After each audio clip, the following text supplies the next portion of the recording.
Today we'll be talking about Bear Hug 21. Isn't that exciting? Is that exciting, Sparky? Is that exciting, Cubby? No. Yes, they are excited. It's so good that we have made it this far this year. We've been through so many bear hugs together, and we are in a unit study where all of the lessons are about this theme.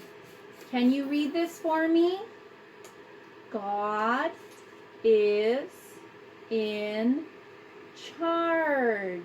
Sparky, Cubby, can you read this for me together? 1, 2, 3. God is in charge. Did you read it with them? Good job. So we are talking about how God is in charge. Do you remember in Bear Hug 20, we learned about a shepherd boy named David. Samuel went to visit David's family, his father, Jesse, and he anointed David to be the future king of the people of Israel. This is a true story from God's Word, and we know that God's Word is truth. It's not like the other stories we hear. It really happened in history. Now, there came a time in Israel's history, while Saul was the king, that there was a war between Israel and another city nearby, another nation nearby, the nation called the Philistines. And the Philistines had a champion of their army, and Saul was the king of the Israelite army. And Jesse's sons were called to join the battle. Here is a picture of Goliath. He is the champion of the Philistines. And do you see the faces of the Israelites? They are all afraid for their lives. They are afraid of Goliath, the giant, the champion of the Philistines. Now, David didn't get to go and join the army of Israel, so his father sent him with some food for his brothers. He packed up a mule and he brought food, some cheese and some bread, and he ran to see his brothers who were in Saul's army. When he got there, he heard the booming voice of Goliath, the giant. "Send a champion to come and fight against me. Do you have a champion? Is there even one?" And he mocked the army of Israel for having no brave men. But David heard this, and David was not a soldier in Saul's army, but he was not afraid. He wanted to go out. He wanted to be Israel's champion and fight Goliath the giant. David did not forget his God. Who is this Philistine? Who does he think he is? Does he really think that he can beat the army of the living God? I will fight Goliath, and my God will help me, David told the army. David told King Saul, the leader of Israel. "But you are too young," said King Saul. "You've never been trained to fight." David told them, "I look after my father's sheep, and I know that God helps me to kill the bears and the lions that attack my sheep. And he is the one who will help me defeat that giant Goliath. Now, Cubbies and Sparky, what do you think will happen? My little Sparky gave a thumbs up. What does that mean? Goliath down. Goliath will go down. What do you think, Cubby? Goliath will go down. Okay, so they think that David will win and Goliath will go down. Have you heard this story before, maybe? I think they might be right.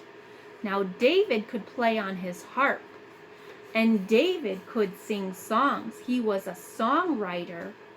Listen to these words from one of David's songs. In God I trust, I will not be afraid. What can man do to me? Psalm 56:11. So David knew that his God was stronger than any man, even a giant. David believed that God would fight for Israel, just as he promised. So David went down to a stream, and he chose 5 smooth stones from the stream, and he put them in a pouch. Then he held a sling in his hands, and he went out to the field to meet Goliath. Now when Goliath saw David, he became mad, angry. He couldn't believe that the people of Israel would send out a small boy, just a boy, to fight against him, a giant, a trained soldier. He was offended, and he said some words to mock David.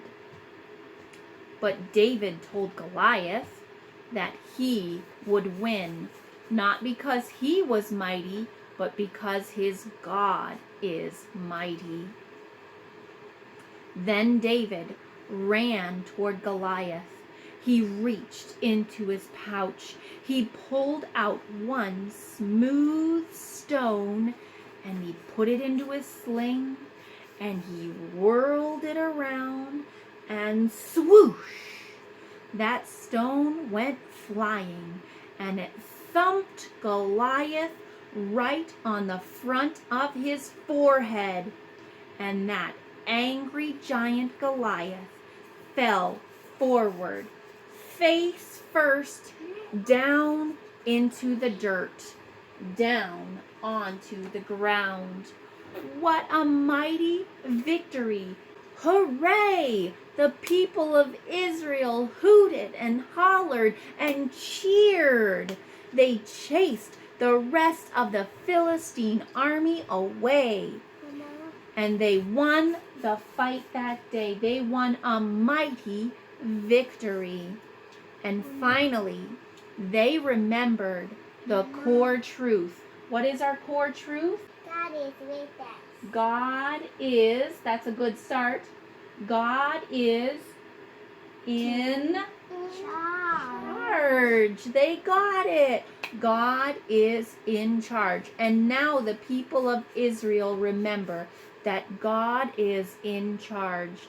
And many years later, after the defeat of Goliath, is when the Israelites would make David their king. Just like when he was anointed to become the king, it would happen. Now, these days, God doesn't promise to fight our enemies like he did for Israel. Instead, God has given us a new command. Jesus gave us a new command to love our enemies. Pray for anyone who hurts us. But God does promise to be with us at all times. Did you know that that was a promise in the Bible? That God will never leave us?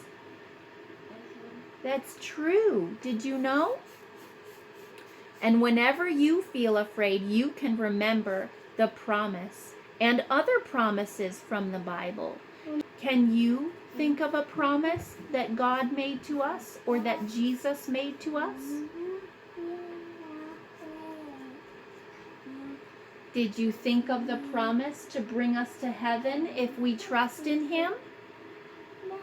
That's a promise in the Bible. Mama, I can remember it.